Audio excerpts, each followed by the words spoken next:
Hello, ഫിർഔനിൻ്റെ ജീവിത ചരിത്രത്തിലൂടെ ഒന്ന് പോയി നോക്കിയാലോ നമുക്ക്. ഫിർഔനിൽ നിന്നും ചില നന്മകൾ നമ്മൾ പഠിക്കേണ്ടതുണ്ട്.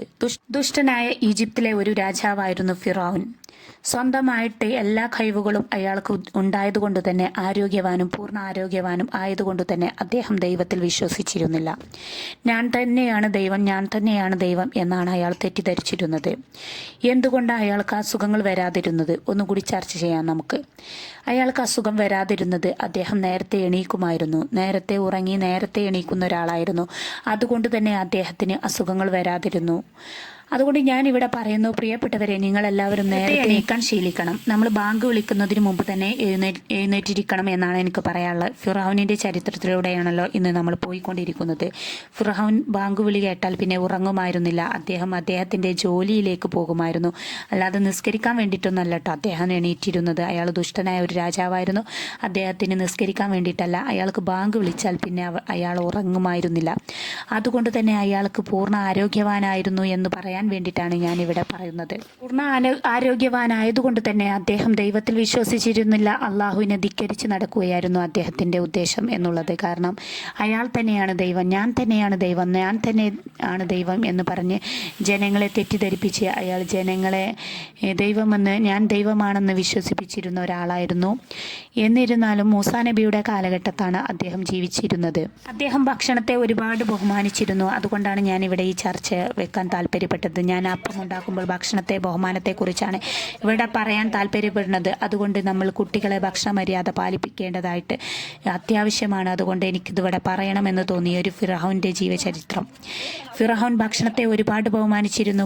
ഭക്ഷണം വേസ്റ്റ് ആക്കുമായിരുന്നില്ല. ഭക്ഷണം നിലത്ത് ചാടിയാൽ അതെടുത്ത് കഴിക്കുമായിരുന്നു. ഇനി പുറത്ത് യാത്രക്കിടയിൽ എന്തെങ്കിലും ഫിർഔൻ്റെ വഴിയിൽ എന്തെങ്കിലും കണ്ടു കഴിഞ്ഞാൽ, വേസ്റ്റായി കിടക്കുന്ന ഭക്ഷണം എടുത്ത് കണ്ടു കഴിഞ്ഞാൽ അവിടെ വണ്ടി നിർത്തിയിട്ട് അദ്ദേഹം എന്താക്കുമായിരുന്നു, ആ ഭക്ഷണത്തിലെ പൊടി, റൊട്ടി കഷ്ണമൊക്കെ നിലത്ത് ചാടിയിട്ടുണ്ടെങ്കിൽ അതിലെ പൊടി തട്ടി അദ്ദേഹം കഴിക്കുമായിരുന്നു. അല്ലെങ്കിൽ ആരെങ്കിലും വിശന്ന് വലഞ്ഞിരിക്കുന്നവർ അവിടെ എവിടെയെങ്കിലും ഉണ്ടെന്നുണ്ടെങ്കിൽ അവർക്ക് ആ പൊടി തട്ടിയിട്ട് ആ ഫുഡ് കൊടുക്കുമായിരുന്നു എന്നാണ് എനിക്കിവിടെ പറയാനുള്ളത്.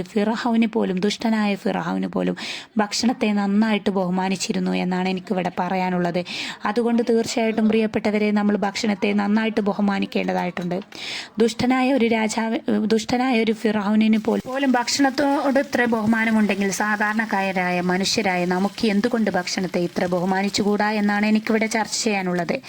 അതുകൊണ്ട് പ്രിയപ്പെട്ടവരെ, നിങ്ങളുടെ കുട്ടികൾ വീട്ടിൽ വരുന്ന സമയത്ത് അവർക്ക് ഫുഡ് ഉണ്ടാക്കി കൊടുക്കുമ്പോൾ നിങ്ങളത് പറയണം. നിങ്ങൾ പറയാതിരിക്കരുത്. ഇങ്ങനത്തെ ജീവിത ചരിത്രമൊക്കെ നമ്മൾ ഇടയ്ക്കിടയ്ക്ക് കുട്ടികളോട് പറഞ്ഞ് മനസ്സിലാക്കി കൊടുക്കണം. ഒരു ദുഷ്ടൻ പോലും ചെയ്യാത്ത പരിപാടിയാണ് നമ്മൾ ഇവിടെ ചെയ്തുകൊണ്ടിരിക്കുന്നത് എന്ന് അവരോട് പറഞ്ഞ് മനസ്സിലാക്കി കൊടുക്കണം എന്നാണ് പറയാനുള്ളത്.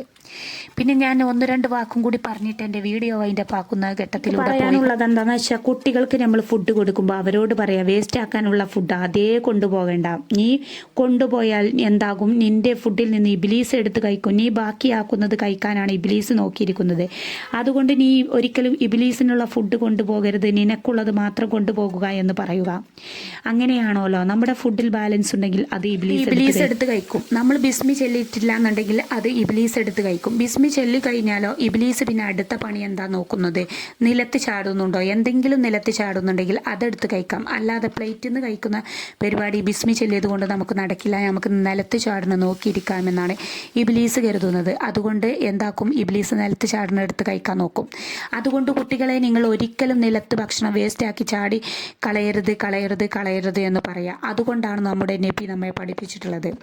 നിലത്ത് ചാടി കിടക്കുന്ന ഭക്ഷണം നിങ്ങൾ എന്താക്കണം, നിങ്ങൾ ഒരു സൂചി കൊണ്ട് കുത്തിയിട്ടെങ്കിലും അതെടുത്തിട്ട് കഴിക്കണം. വേസ്റ്റ് ആക്കരുത്. അതുകൊണ്ട് തീർച്ചയായിട്ടും കുട്ടികളോട് ചാടാതെ നമ്മൾ പഠിപ്പിക്കുക. ചാടിക്കഴിഞ്ഞാൽ എടുത്തിട്ട് കുത്തിയെടുത്ത് കഴിക്കാനും നമ്മൾ പഠിപ്പിക്കുക എന്നാണ് പറയുന്നത്. അതിലും ഏറ്റവും നല്ലത് ചാടാതെ ഇരിക്കുന്നതാണെന്ന് നമ്മൾ അവരെ പറഞ്ഞു പഠിപ്പിച്ചു കൊടുക്കുക. അത്രയും പറഞ്ഞുകൊണ്ട് എൻ്റെ വീഡിയോ മുന്നോട്ട് പോയിക്കൊണ്ടിരിക്കുന്ന ഈ സാഹചര്യത്തിൽ ഫിർഔനിൻ്റെ മരണത്തെക്കുറിച്ചും കൂടി ഞാൻ പറഞ്ഞുകൊണ്ട് ഞാൻ എൻ്റെ വീഡിയോ വൈൻഡപ്പാക്കാണ്. ചെങ്കടലിൽ വെച്ച് മുങ്ങി മരിക്കുകയാണ് ഫിർഔൻ ചെയ്തിട്ടുള്ളത്. എങ്ങനെ മുങ്ങി മരിച്ചു എന്ന് ചോദിച്ചു ചോദിച്ചാൽ ഫിറഔനിന്റെ സംഘം വരുന്നത് കണ്ട് മൂസാ നബിയും അനുയായികളും ഇനി എന്തു ചെയ്യും എന്ന് ആലോചിച്ചിരിക്കുന്നതിനിടയിൽ ചെങ്കടലാണ് നേരെ മുന്നിൽ കാണുന്നത്. എങ്ങനെ ഈ കടൽ ഞങ്ങൾ മുറിച്ചു കടക്കും എന്ന് ആലോചിച്ചപ്പോൾ അള്ളാഹുവിന്റെ നിർദ്ദേശപ്രകാരം ആ വടി കൊണ്ട് അടിക്കാൻ മൂസാനിന്റെ കയ്യിലുള്ള വടി കൊണ്ട് ചെങ്കടലിൽ ഒന്ന് അടിക്കൂ എന്ന് പറഞ്ഞപ്പോൾ മൂസാ നബി അടിക്കുകയും കടൽ രണ്ടായി പിളരുകയും അവിടെ വഴി ഒരുങ്ങുകയും അതിലൂടെ അവർ സുഗമമായിട്ട് മുറിച്ചു കടക്കുന്നത് കണ്ട് ഫിറഔനും സംഘവും ആ വഴി കണ്ട് അതിലൂടെ മുറിച്ചു കടക്കാൻ ശ്രമിച്ചപ്പോൾ കടൽ വീണ്ടും ഒന്നാവുകയും ആ ഒന്നായ സമയത്ത് ചെങ്കടലിൽ വെച്ച് ഫിറഔനും സംഘവും മുങ്ങി മരിക്കുകയുമാണ് ചെയ്തിട്ടുള്ളത്. ആ സമയത്ത് മുങ്ങുന്ന സമയത്ത് ഞാൻ നിന്നിൽ വിശ്വസിച്ചിട്ടുണ്ട്, ഞാൻ നിന്നിൽ വിശ്വസിച്ചിട്ടുണ്ട്, അള്ളാഹു ഉണ്ട് എന്ന് അവസാന നിമിഷത്തിൽ അവൻ പറഞ്ഞിട്ടുണ്ടെങ്കിലും അവസാനമായിട്ട് സ്വീകരിച്ചില്ല. അവൻ വിശ്വസിക്കാൻ വളരെ വൈകിപ്പോയതാണ് അതിന് കാരണം. ഇന്നും അവൻ്റെ ശരീരം അള്ളാഹു പറഞ്ഞിട്ടുണ്ട്, അവൻ്റെ ശരീരം എല്ലാവർക്കും ഒരു പാഠമാകട്ടെ എന്നും പറഞ്ഞുകൊണ്ട് ഈജിപ്തിലെ മ്യൂസിയത്തിൽ നിങ്ങൾക്ക് പോയാൽ കാണാൻ സാധിക്കും. അവിടെ 3000 വർഷം പഴക്കമുള്ള ഫിറഔനിൻ്റെ ശരീരം അവിടെ ഉണ്ട് എന്നാണ് ഞങ്ങളുടെ ഖുർആൻ ചിട്ടപ്രകാരം അവിടെ സൂക്ഷിച്ചിരിപ്പുണ്ട്.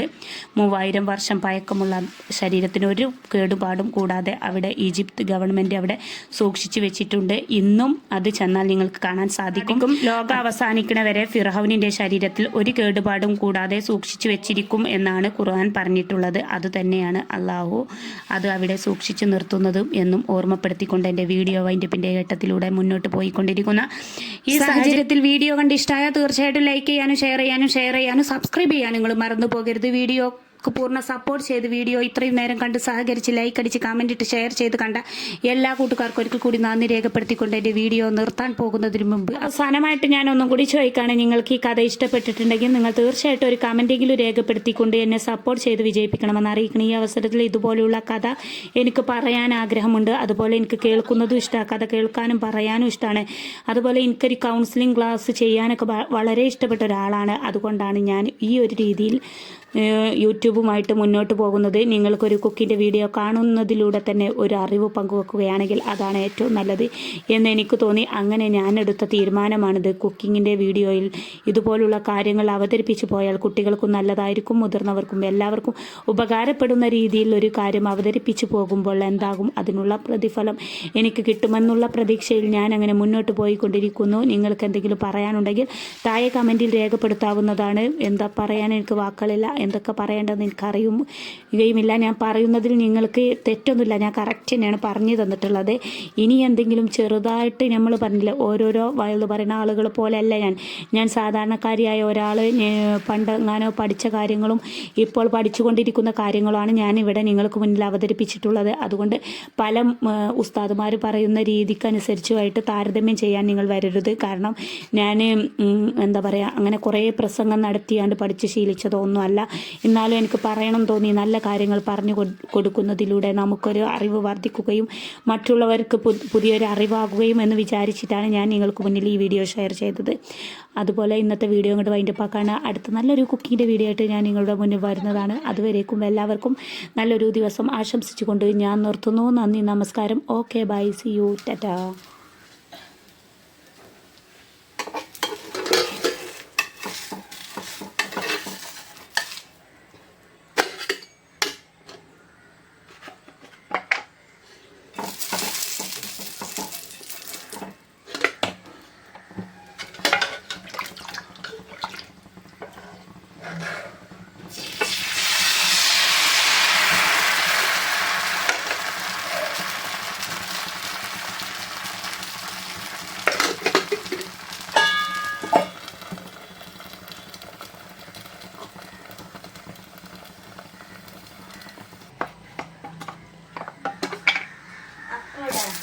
രഹസ്യം എടുത്ത് തിന്നാൽ മതി. ഓല അടിക്ക് കൊണ്ടുപോകണം, അപ്പം റെഡി ആവണുള്ളൂ.